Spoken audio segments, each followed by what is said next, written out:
اس فتح کے بعد التمش کو ایک بہت بڑی مہم کا سامنا کرنا پڑا اور اسے تاج الدین یلدر کے خلاف معرکہ آرائی کرنا پڑ گئی۔ اس کی تفصیل کچھ اس طرح ہے۔ قطب الدین ایبک اور سلطان التمش کی طرح تاج الدین یلدر بھی سلطان شہاب الدین غوری کے غلاموں میں سے ایک تھا، اس لیے کہ سلطان شہاب الدین غوری کو اللہ تعالیٰ نے صرف ایک بیٹی دی تھی، اس کے گھر کوئی بیٹا پیدا نہ ہوا، اس لیے اس کو ترکی غلاموں کو خریدنے اور انہیں بیٹوں کی طرح پالنے کا بڑا شوق تھا۔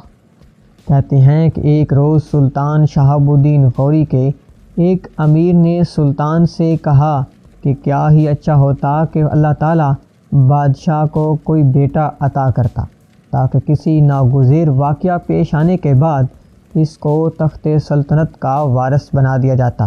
کہتے ہیں کہ یہ جملہ سن کر سلطان نے امیر کو جواب دیتے ہوئے کہا، عام طور پر بادشاہوں کے چند بیٹے ہوتے ہیں جو اپنے باپ کی وفات کے بعد حکومت کے وارث قرار پاتے ہیں، لیکن میرے کئی ایسے ہزاروں سعادت مند بیٹے موجود ہیں جو میرے بعد نظام حکومت اپنے ہاتھ میں لے کر ایک مدت تک میرا نام زندہ رکھیں گے۔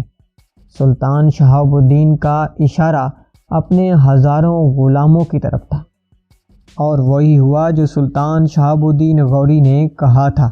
اس نیک دل سلطان کی زبان سے نکلا ہوا ہر جملہ پورا ہوا، اور تاریخ اس امر کی شاہد ہے کہ سلطان شہاب الدین غوری کے پالے ہوئے غلاموں نے جس رعب اور دبدبے کے ساتھ ہندوستان پر حکومت کی، جس کی وجہ سے نہ صرف ان فرما رواؤں بلکہ ان کے آقا شہاب الدین کا نام بھی حیات دوام حاصل کر گیا۔ سلطان شہاب الدین غوری کے انہی بیٹوں یعنی غلاموں میں سے ایک تاج الدین یلدر بھی تھا۔ یلدر جب بچہ تھا تو اسے شہاب الدین نے ایک سوداگر سے خریدا تھا۔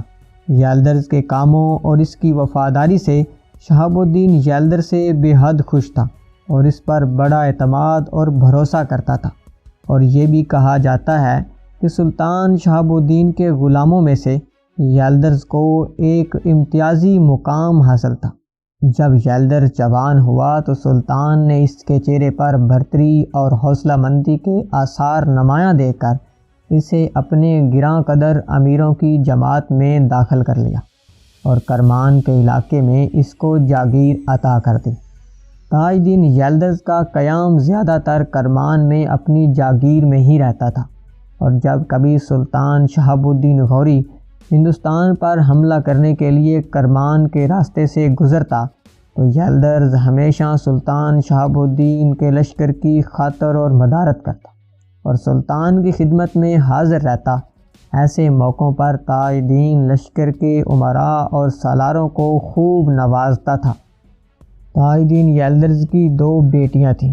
شہاب الدین کے حکم سے اس نے ایک بیٹی کی شادی سلطان قطب الدین ایبک سے کر دی اور دوسری کی شادی اس نے ناصر الدین قباچہ سے کی تھی۔ ان بیٹیوں کے علاوہ تاج الدین یلدر کے 2 بیٹے بھی تھے۔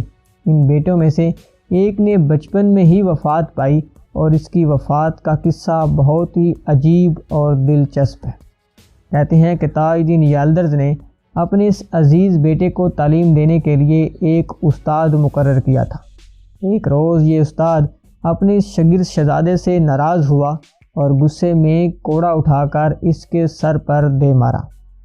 چونکہ تاج الدین یلدر کے اس بیٹے کا آخری وقت آ چکا تھا، اس لیے وہ وہیں پر دم توڑ گیا۔ یلدر کو اس واقعے کی اطلاع ملی تو وہ فوراً مکتب میں گیا۔ اس نے دیکھا کہ اس کے بیٹے کے استاد کی حالت بہت بری ہو رہی اور وہ اپنی حرکت پر سخت نادم بھی تھا۔ یہ عالم دیکھ کر یلدر نے اپنے بیٹے کے استاد سے کہا، اس سے پہلے کہ میرے بیٹے کی موت کی خبر اس کی ماں تک پہنچے، تم فوراً اس شہر سے نکل جاؤ اور کسی دور مقام پر اپنی رہائش اختیار کر لو، نہیں تو تمہیں اپنی جان سے ہاتھ دھونا پڑیں گے۔ استاد نے اس کی اس رحم دلی پر اس کا شکریہ ادا کیا اور اس کی ہدایت پر عمل کرتے ہوئے کہیں دور جا کے اپنی رہائش اختیار کر لی اور اپنی جان بچائی۔ بہرحال تاجدین یلدر سلطان شہاب الدین غوری کے آخری زمانے میں کرمان میں تھا۔ اپنی آخری دور میں شہاب الدین غوری نے اپنی اس خواہش کا اظہار کیا تھا کہ اس کے بعد تاجدین یلدرز بھی اس کا جانشین ہو۔ حسن اتفاق سے وہی کچھ ہوا جو اس نیک فرما رواں کے دل میں تھا۔ جب شہاب الدین کا انتقال ہوا تو ترکی کے امراء نے چاہا کہ سلطان شہاب الدین غوری کے بڑے بھائی سلطان غیاث الدین کے بیٹے سلطان محمود کو بلا کر شہاب الدین غوری کا جانشین بنا دیا جائے۔ ان امراء نے ایک خط سلطان محمود کی خدمت میں روانہ کیا اور اسے غزنی بلایا۔ اس وقت سلطان محمود نے فیروزہ کوہ کے مقام پر قیام کیا ہوا تھا اور یہ علاقہ اس کے باپ غیاث الدین کے دور حکومت میں بڑی اہمیت کا حامل تھا۔ جب امراء نے اسے غزنی بلایا تو اس نے جواب میں خط لکھ بھیجا: مجھے اپنا آبائی وطن فیروزہ کوہ ساری دنیا سے پیارا اور عزیز ہے اور مجھے اس سے زیادہ بہتر کوئی اور جگہ نہیں۔ اس کو چھوڑ کر غزنی آنا پسند نہیں کرتا۔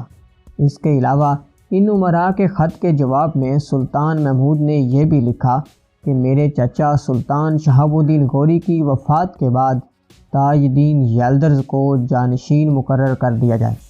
اس طرح شہاب الدین کی خواہش پوری ہوئی اور شہاب الدین غوری کی وفات کے بعد غزنی کی حکومت تاجدین یلدرز کے ہاتھ میں آ گئی۔ غزنی میں تخت نشین ہونے کے بعد تاجدین یلدرز نے اپنی سلطنت کو وسیع کرنے کے لیے ارد گرد کے علاقوں کو بھی ہتھیانے کی کوشش کی۔ سب سے پہلے اس کی نظر ہندوستان پر پڑی۔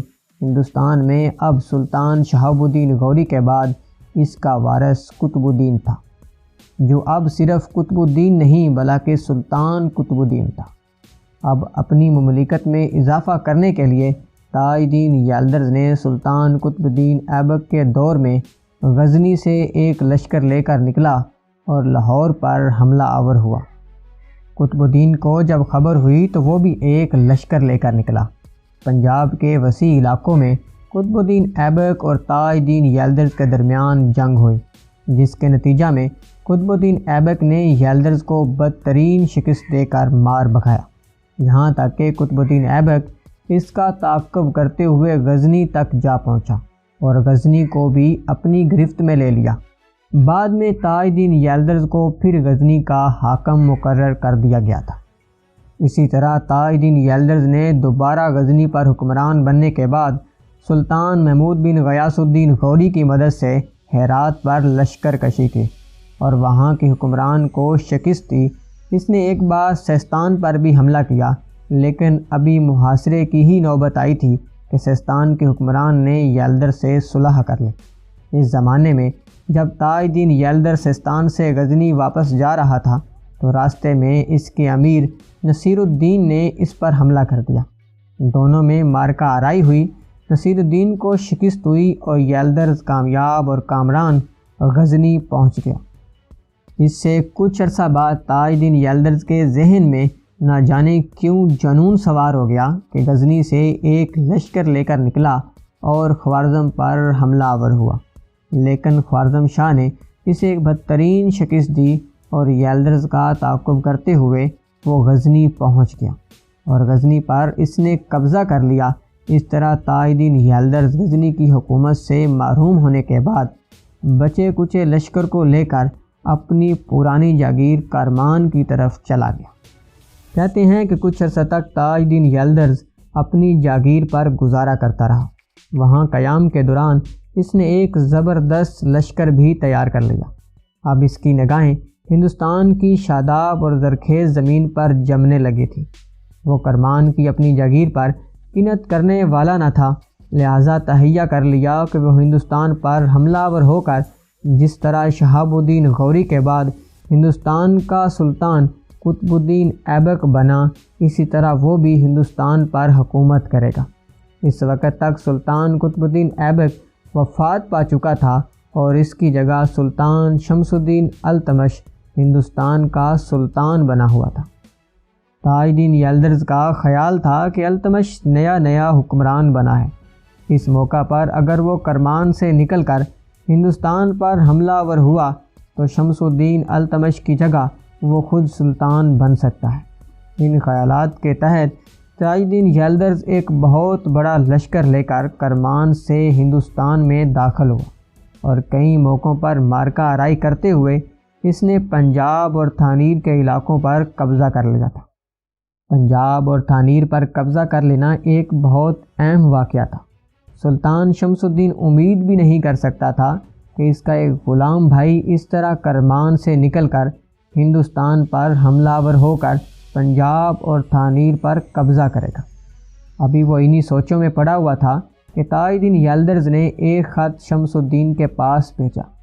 یہ خط ایک ایسے سخت الفاظ میں لکھا گیا تھا کہ اس سے التمش کی عزت اور نام و نمود پر حرف آتا تھا، جس کی وجہ سے التمش کو یلدرز کے اس پیغام پر بے حد غصہ آیا اور اس نے فوراً تاج الدین یلدرز سے ٹکرانے کا عزم کر لیا۔ دوسری طرف تاج الدین یلدرز بھی اپنا ایک بہت بڑا لشکر لے کر ترائن کے میدانوں میں پہنچ چکا تھا۔ سلطان التمش بھی اپنا لشکر لیے ترائن کے علاقوں میں پہنچا اور یلدرز کے سامنے صف آرا ہو گیا۔ تاج الدین یلدرز اور التمش کا لشکر ایک دوسرے کے خلاف صف آرا ہوئے اور بڑی زبردست جنگ ہوئی۔ اس جنگ کے نتیجہ میں سلطان شمس الدین التمش کے ہاتھوں تاج الدین یلدرز کو بدترین شکست ہوئی، اور اس جنگ کے دوران تاج الدین یلدرز کے نامی گرامی امراء اور سالار سلطان شمس الدین کے لشکر کے ہاتھوں کچھ تو مارے گئے اور کچھ گرفتار کر لیے گئے۔ تاج الدین یلدرز کی بدقسمتی کہ اس جنگ کے دوران وہ بھی سلطان التمش کے ہاتھوں گرفتار ہو گیا۔ التمش تاج الدین یلدرز کو اپنے ساتھ دہلی لے گیا اور اس نے اس بغاوت اور سرکشی کے جرم میں تاج الدین یلدرز کو قتل نہ کیا، بلکہ اسے بدایوں کے قلعہ میں قید کر دیا، اور بدایوں کے قلعے کے قید کے دوران ہی تاج الدین یلدرز وہیں پر ہلاک ہو گیا۔ سلطان شمس الدین التمش تاج الدین یلدرز سے فارغ ہی ہوا تھا کہ ناصر الدین قباچہ اس کے لیے باعث مصیبت بن بیٹھا۔ قطب الدین ایبک کی طرح ناصر الدین قباچہ بھی کسی دور میں شہاب الدین غوری کے غلاموں میں شمار کیا جاتا تھا، اور سلطان شہاب الدین غوری کی نگاہوں میں اس کی بڑی عزت اور بڑا احترام تھا۔ اپنے دور میں اچ علاقہ کو فتح کرنے کے بعد سلطان شہاب الدین غوری نے قباچہ کو اچ علاقے کا حاکم مقرر کر دیا تھا۔ یہی ناصر الدین قباچہ سلطان قطب الدین ایبک کا داماد بھی تھا، اور اس کی 2 بیٹیوں کی شادی بھی اسی سے کی گئی تھی۔ ناصر الدین قباچہ اپنے سلطان شہاب الدین غوری کے حکم کے مطابق سلطان قطب الدین ایبک کا بڑا احترام کرتا تھا، اور ہمیشہ اس کی اطاعت اور فرما برداری کو اپنا فرض سمجھتا تھا، اور قطب الدین ایبک سے ملنے کے لیے کبھی کبھی اچ سے دہلی بھی جایا کرتا تھا۔ سلطان قطب الدین ایبک کے انتقال کے بعد ناصر الدین قباچہ نے سندھ کے بیشتر قلعوں اور شہروں پر قبضہ کر لیا۔ اس وقت سندھ میں سمرو قبیلے کی حکمرانی تھی۔